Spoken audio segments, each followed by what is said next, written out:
بسم اللہ الرحمن الرحیم۔ حجاب صرف عورت کے لیے کیوں؟ یہ سوال ہمارے لیے اس لیے زیادہ اہمیت کا حامل ہے کیونکہ یہ دنیا کی 4 ارب آبادی کے تحفظ، آزادی اور حق کا معاملہ ہے۔ اسلام چاہتا ہے کہ ایک باحجاب خاتون تمام تر پابندیوں سے آزاد ہو کر معاشرے میں ایک فعال کردار ادا کرے۔ روایتی حجاب نے اسلامی حجاب کے تصور کو فرسودہ بنا کر پیش کیا، جس کی وجہ سے اسلامی اور روایتی حجاب کے درمیان فرق واضح کرنا بہت زیادہ ضروری ہے۔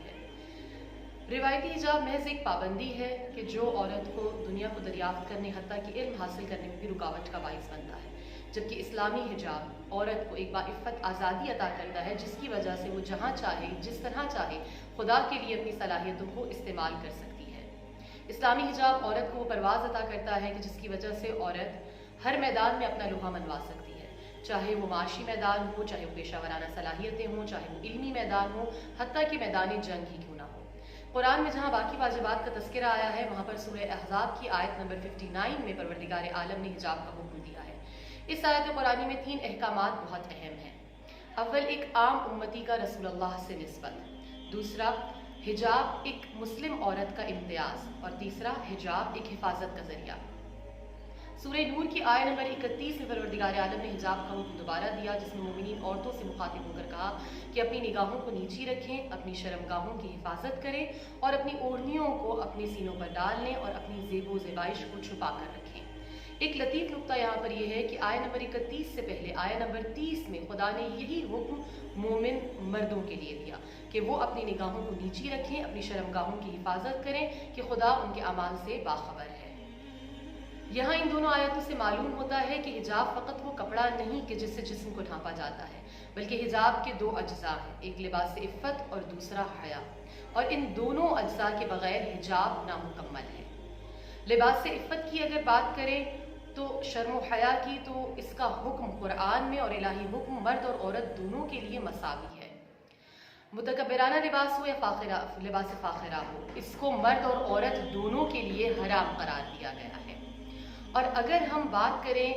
ایک ایسے قرآنی الہی حکم کی، ان دونوں آیات کا اگر تقابلی جائزہ لیں تو دونوں آیات میں 2 احکامات جو مرد اور عورت دونوں کے لیے مشترک نظر آتے ہیں، لیکن 2 احکامات الہی کے جو ایک عورت کے لیے اضافی ہیں، اور ان میں یہ کہ اپنی اوڑھنیوں کو، اپنے دوپٹوں کو اپنے سینوں پر ڈالو اور اپنی زیب و زیبائش کو چھپا کر رکھو۔ ان 2 اضافی الہی احکامات کے لیے جو جسمانی حجاب کا حکم عورت کے لیے زائد ہے، اس کو سمجھنے کے لیے نیچر میگزین کی ایک ریسرچ کا حوالہ آپ کے سامنے پیش کرتی ہوں۔ اس میں ایک نفسیاتی تجربہ کیا گیا کہ جس میں مرد اور عورت دونوں کے آڈیو ویژول اسٹیمولس کے ذریعے دیکھا گیا کہ دونوں کے جو ذہنی جنسی محرک ہیں، ان دونوں کو جنسی محرک کو دیکھا گیا کہ آڈیو ویڈیو اسٹیمولس میں آیا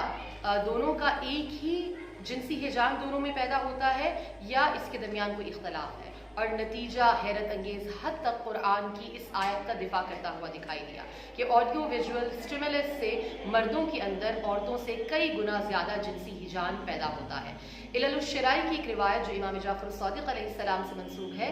راوی نے پوچھا کہ کیوں عورت کے بالوں پر نظر کرنا حرام ہے یا عورت حجاب کیوں کرے، تو آپ نے فرمایا کہ عورت کی بے حجابی سے مرد کے اندر ایک ہیجان پیدا ہوتا ہے، وہ ہیجان فساد کی طرف لے جاتا ہے اور وہ فساد انسان کو ایسے دائرے میں داخل کر دیتا ہے جو اس کے لیے حلال نہیں۔